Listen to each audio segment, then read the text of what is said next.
بسم اللہ الرحمن الرحیم۔ السلام علیکم ورحمۃ اللہ وبرکاتہ۔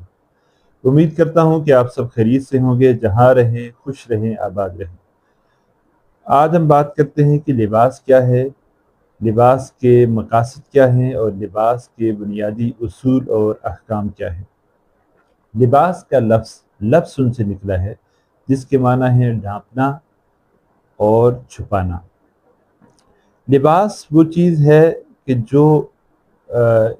جو انسان کے جسم کو ڈھانپتی ہے اور جو کچھ انسان اپنے جسم پہ پہنتا ہے۔ اللباس ما یستر بہ الجسد وکل ما یلبس۔ اسی وجہ سے اللہ تعالیٰ نے میاں بیوی کو یعنی شوہر اور بیوی کو ایک دوسرے کا لباس قرار دیا ہے، جیسے کہ سورہ بقرہ میں اللہ تعالیٰ فرماتے ہیں ہن لباس لکم وانتم لباس لہن، وہ تمہارے لیے لباس ہیں اور تم ان کے لیے لباس ہو، کیونکہ مرد اور عورت ایک دوسرے کے جسم کے ساتھ ایسے ہی ملے ہوتے ہیں جس طرح کے انسانی جسم پہ کپڑا، اور مرد اور عورت یعنی میاں بیوی ایک دوسرے کے عیبوں کو چھپاتے ہیں، ایک دوسرے کو ڈھانپ لیتے ہیں۔ شرعی اصطلاح میں لباس وہ چیز یا وہ کپڑا یا وہ پردہ ہے جو انسان کے سطر کو ڈھانپ لے، اور انسان کے سطر کو ڈھانپ لے، نہ وہ اتنا باریک ہو کہ اس کو پہنے ہوئے اس کو اوڑے ہوئے انسان کا جسم نظر آئے، اور نہ ایسا چست ہو کہ انسان کی جسمانی خدوخال یا بناوٹ نظر آئے۔ ثقافتی لحاظ سے یا تہذیبی لحاظ سے لباس انسان کی پہچان ہے، قوموں کی، مرتبوں کی اور عہدوں کی پہچان ہے، ان کی شخصیت کا نکھار ہے۔ ہر قوم اپنا ایک الگ لباس بطور پہچان کے رکھتا ہے، ہر قوم کا اپنا ایک لباس ہے، ہر شعبے ہر مرتبے کا اپنا ایک لباس ہوتا ہے۔ شرعی اصطلاح میں لباس وہ کپڑا یا وہ پردہ ہے جو انسانی جسم کے سطر کو، ان چیزوں کو کہ جن کو چھپانے کا حکم ہے، ان کو ڈھانپ لے، انہیں چھپا لے، تو وہ لباس کہلاتا ہے۔ لباس کی بنیادی مقاصد 3 ہیں۔ سب سے پہلے تو سطر پوشی ہے، یعنی انسان کا سطر ڈھانپنا۔ دوسرا ہے زینت، اور تیسرا ہے عفت و پاکدامنی اور حیا۔ اور ان تینوں چیزوں کو اللہ تعالیٰ نے سورہ اعراف کی آیت نمبر 26 میں بیان فرمایا ہے، جیسے کہ اللہ تعالیٰ فرماتے ہیں یا بنی آدم قد انزلنا علیکم لباسا یواری سوآتکم وریشا ولباس التقوی ذلک خیر۔ اے بنی آدم، ہم نے تمہارے اوپر لباس اتارا ہے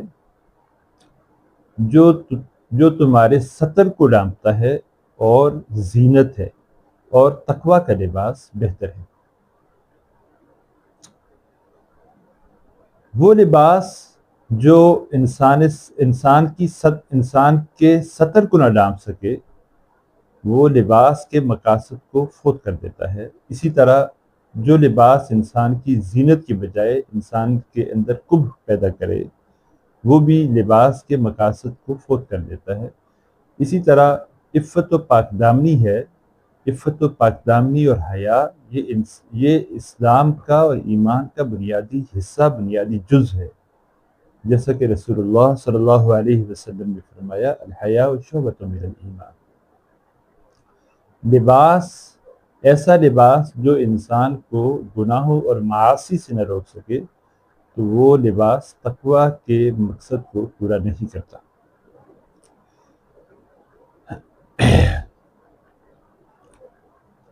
اسی طرح اللہ تعالیٰ نے زینت کے حوالے سے فرمایا سورہ آراف کی آیت نمبر 31 میں، جیسے کہ اللہ فرماتے ہیں یا بنی آدم خذوا زینتکم عند کل مسجد، اے بنی آدم ہر مسجد کے پاس زینت حاصل کرو۔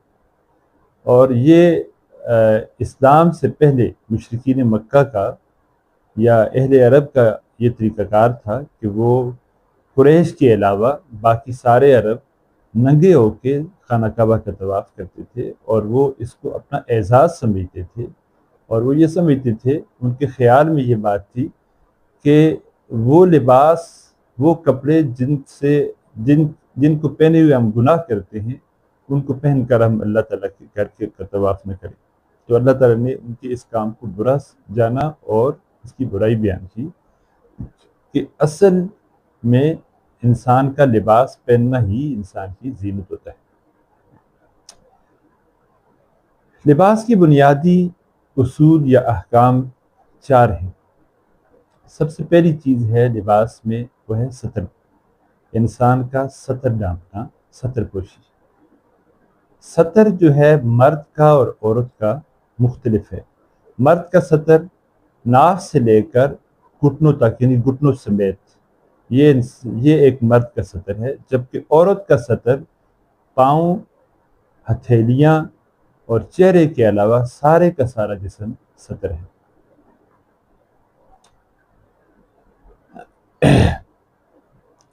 دوسری چیز اس میں یہ ہے کہ مرد کے لیے کپڑا یا لباس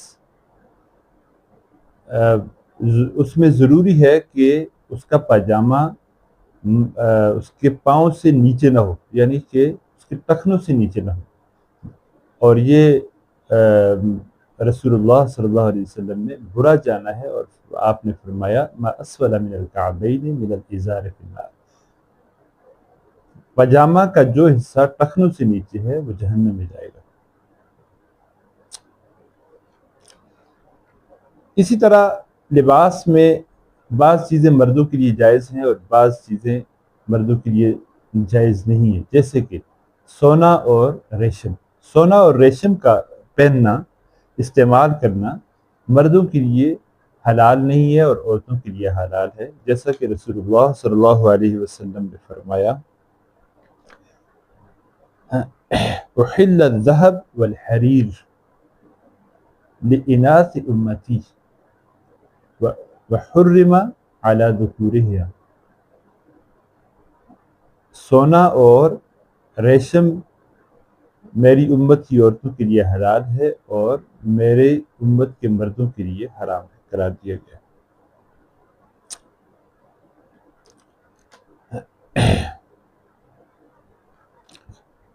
لباس میں دوسری عام چیز وہ ہے مشابہت سے احتراز کرنا۔ مشابہت سے احتراز کرنا، مشابہت کس کی؟ اس میں 2 چیزیں ہیں۔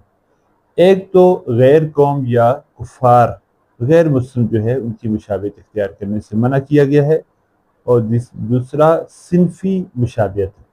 غیر مسلم کی مشابہت کے حوالے سے ایک بات تو یہ ہے کہ کسی بھی کام میں، کوئی بھی ایسا کام کہ جو دوسری اقوام یا کفار کا شیوہ ہو، وہ مسلمان کے لیے اپنانا درست نہیں ہے، جیسا کہ محمد رسول اللہ صلی اللہ علیہ وسلم نے فرمایا من تشبہ بقوم فہو منہ، اور اسی طرح رسول اللہ صلی اللہ علیہ وسلم نے یہ بھی فرمایا خالف المشرکین اوفر اللحا وخف الشوارب، مشرکین کی مخالفت کرو، یعنی کہ مجوسیوں کا طریقہ کار اس زمانے میں یہ تھا کہ وہ بڑی مونچھیں رکھتے تھے اور اپنی داڑھی کٹا دیتے تھے، تو رسول اللہ صلی اللہ علیہ وسلم نے فرمایا کہ اپنی داڑھی کو بڑھاؤ اور مونچھوں کو کٹاؤ، مونچھوں کو پست کرو، مشرکین کی مخالفت کرو اس طریقہ کار سے۔ اس طرح اللہ تعالیٰ نے مسلمانوں کو یہ حکم دیا وَلَا تَكُونُوا كَالَّذِينَ آذَوْا مُوسَىٰ، اے مومنو، اے مسلمانوں، تم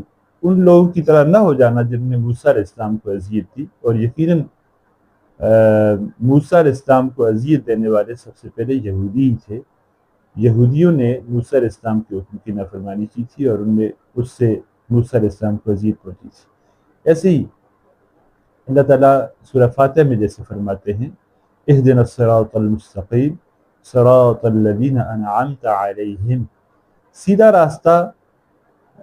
راستہ دکھانے کی جو اللہ تعالیٰ نے اس سورہ میں دعا سکھائی ہے، اس میں انعام یافتہ لوگوں کا راستہ یعنی کہ انبیاء، صدیقین، شہداء و صالحین کا راستہ یعنی دین اسلام، اور ان لوگوں کے راستے پہ نہ چلا کہ جن پہ اللہ تعالیٰ کا غضب ہوا، اور جن لوگوں پہ اللہ تعالیٰ کا غضب ہوا غیر المغضوب علیہم، وہ یہودی ہیں، وباءوا بغضب من اللہ، جس طرح کہ سورہ بقرہ میں دوسری جگہ یہ بھی ارشاد فرمایا، اور ولضالین سے عیسائی مراد ہیں، اور عیسائی مراد ہے، اسی طرح کی باقی وہ تمام اقوام جو کہ گمراہ ہیں اسلام کے علاوہ، دین اسلام کے علاوہ ہر مذہب، ہر دین جو ہے باطل ہے، اور اس کے ساتھ مشابہت اختیار کرنا چاہے لباس میں ہو چاہے کسی بھی طریقہ کار میں ہو وہ جائز نہیں ہے، حرام ہے 100%۔ دوسری مشابہت صنفی ہے، یعنی مرد کا عورت سے مشابہت اختیار کرنا اور عورت کا مرد سے مشابہت اختیار کرنا، ایسا لباس پہننا کہ جس سے مرد نہ لگے بلکہ عورت لگے، اور عورت کا ایسا لباس پہننا کہ جو عورت کے بجائے اس کی حیت کو مرد بنا دے، تو یہ بھی جائز نہیں ہے۔ رسول اللہ صلی اللہ علیہ وسلم نے ایسے لوگوں پہ لعنت کی ہے۔ صحیح بخاری میں یہ حدیث موجود ہے، ابو داؤد شریف میں بھی یہ حدیث موجود ہے کہ آپ صلی اللہ علیہ وسلم نے لعنت بھیجی ہے ایسے مردوں پہ، المشتبہین من الرجال بالنساء والمتشبہات من النساء بالرجال، یعنی وہ مرد کہ جو عورتوں سے مشابہت اختیار کرتے ہیں، اور وہ عورتیں جو مردوں سے مشابہت اختیار کرتی ہیں انتقام کے لیے۔ اس لیے ایک دوسرے کی مشابہت سے احتراز کرنا یہ اسلامی لباس کا، اسلامی تعلیمات میں اہم ترین اصول اور حکم ہے۔ تیسرا بنیادی اصول ہے تکبر اور شہرت کے لیے لباس پہننا، اس سے بچنا۔ تکبر اور شہرت کے لیے لباس پہننے سے احتراز کرنا، بچنا ضروری ہے۔ تکبر کو اللہ تعالیٰ ناپسند کرتے ہیں۔ ایک حدیث قدسی ہے کہ اس میں اللہ تعالیٰ یہ فرماتے ہیں کہ کبریائی، بڑائی میری چادر ہے، جو اسے کھینچے گا بھی اسے ذلیل کر دو، او کما قال علیہ السلام۔ اسی طرح رسول اللہ صلی اللہ علیہ وسلم نے فرمایا، من لبس ثوب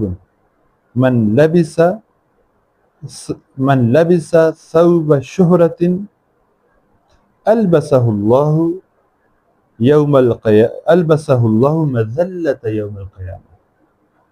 جس شخص نے شہرت کے لیے کوئی لباس پہنا تو اللہ تعالیٰ قیامت والے دن اس کو ذلت کا لباس پہنائیں گے۔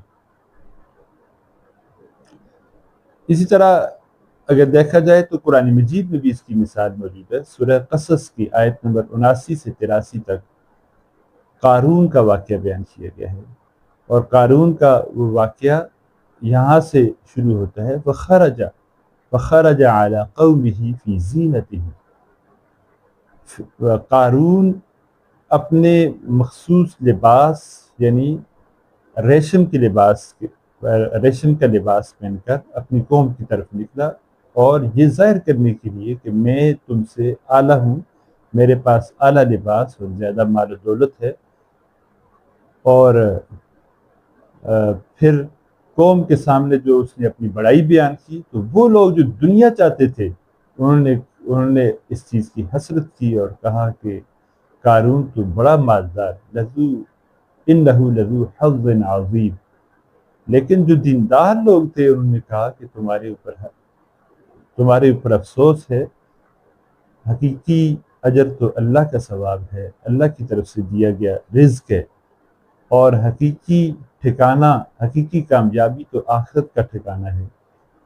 اور پھر آگے اللہ یہ فرماتے ہیں کہ ہم نے قارون کو اور اس کے مال و متاع کو زمین میں دسا دیا، اور پھر اللہ نے اس کی وجہ یہ بیان کی کہ جو لوگ بھی زمین میں تکبر کرتے ہیں اور فساد کرتے ہیں ان کا یہی انجام ہوتا ہے. آخرت کا گھر ان کا مقدر نہیں ہے. آخرت کا گھر تو متقین کے لیے.